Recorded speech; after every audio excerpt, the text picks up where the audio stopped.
بہت پرانے زمانے کی بات ہے۔ بنی اسرائیل کے بیچ فساد بڑھ چکا تھا۔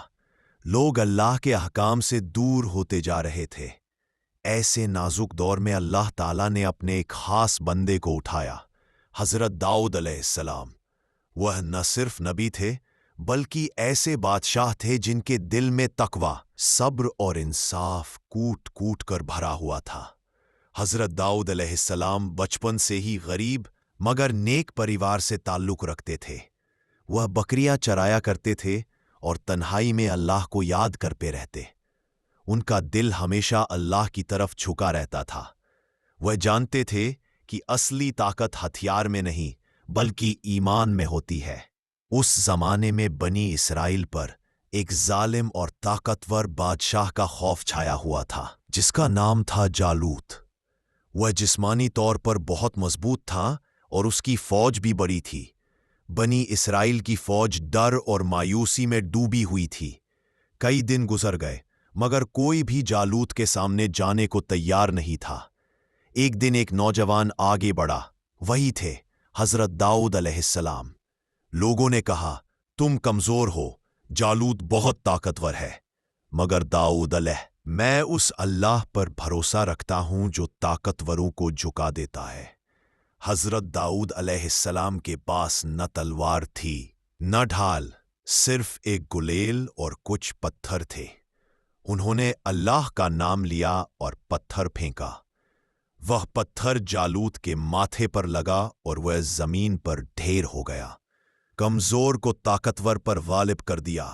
اس عظیم فتح کے بعد اللہ تعالیٰ نے داؤد علیہ السلام کو نبوت بھی عطا فرمائی اور بادشاہت بھی، مگر اس کے باوجود وہ سادہ زندگی گزارتے رہے۔ اللہ نے انہیں ایک خاص معجزہ عطا کیا، لوہے کو ان کے لیے نرم کر دیا۔ وہ اپنے ہاتھوں سے زرہ بناتے اور اسی کی کمائی سے گزارا کرتے۔ حالانکہ وہ بادشاہ تھے مگر کبھی بیت المال پر بوجھ نہیں بنے۔ رسول اللہ صلی اللہ علیہ وسلم نے فرمایا، داؤد علیہ السلام اپنے ہاتھ کی کمائی کھاتے تھے۔ اللہ تعالیٰ نے داؤد علیہ السلام کو کتاب زبور عطا فرمائی۔ ان کی آواز اتنی دلکش تھی، پہاڑ تسبیح کرنے لگتے، پرندے رک جاتے، قدرت اللہ کی حمد میں شامل ہو جاتی۔ حضرت داؤد علیہ السلام کی عبادت سب سے بہترین۔